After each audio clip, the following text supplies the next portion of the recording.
చాలా చాలా ఎక్సైటింగ్గా ఉంది. అంటే మంగళగిరిలో కాబట్టి మేబీ ఆ కిక్ కొంచెం ఇంకా బాగుంది. అండ్ ప్రజలు స్పందన చూస్తే కూడా 2 సార్లు ఇక్కడ వైఎస్ఆర్సీపీ జెండానే ఎగిరింది. ముచ్చటగా 3వసారి కూడా లావణ్య గారిని గెలిపించి ఈ మంగళగిరి అడ్డాపై ముచ్చటగా 3వసారి వైసీపీ జెండానే ఎగురుతుంది అన్నది ఇవాళ ఇక్కడ ప్రజల స్పందన చూసాక అర్థమైందండి. నారా లోకేష్ పోటీ చేస్తారు, గతంలో కూడా పోటీ చేశారు.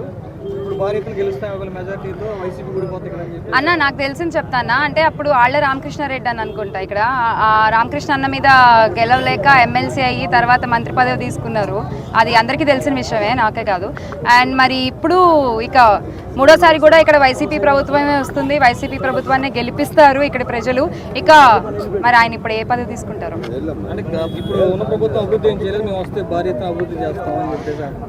అన్న అభివృద్ధి అంటే అన్న నేను ఒకటి చెప్తా అన్న, అంటే మా జగనన్న ప్రవేశపెట్టిన పథకాల్లో నాకు చాలా ఇష్టమైన పథకం నాడు నేడు. దాన్ని స్ఫూర్తిగా తీసుకుని ఒకటి చెప్తాను నేను, అక్కడ ఇక్కడ అని. ఓకేనా? నాకున్న జ్ఞానంతో నాకు తెలిసిన దాంతో మాట్లాడుతున్నటువంటివి ఇవి. అక్కడ స్కాములు, ఇక్కడ స్కీములు, అక్కడ దాచుకోవడం, ఇక్కడ ప్రజలకి పంచిపెట్టడం, అక్కడ నాయకులు, ఇక్కడ లీడర్లు, అక్కడ సంక్షోభం, ఇక్కడ సంక్షేమం. మరొకసారి ఖచ్చితంగా మంగళగిరిలో ఇవాళ నేను ఈ తాడేపల్లిలోని మహానాడులో తిరగడం జరిగింది. చాలా ఖచ్చితంగా చెప్పగలను, ఇక్కడ గెలిచేది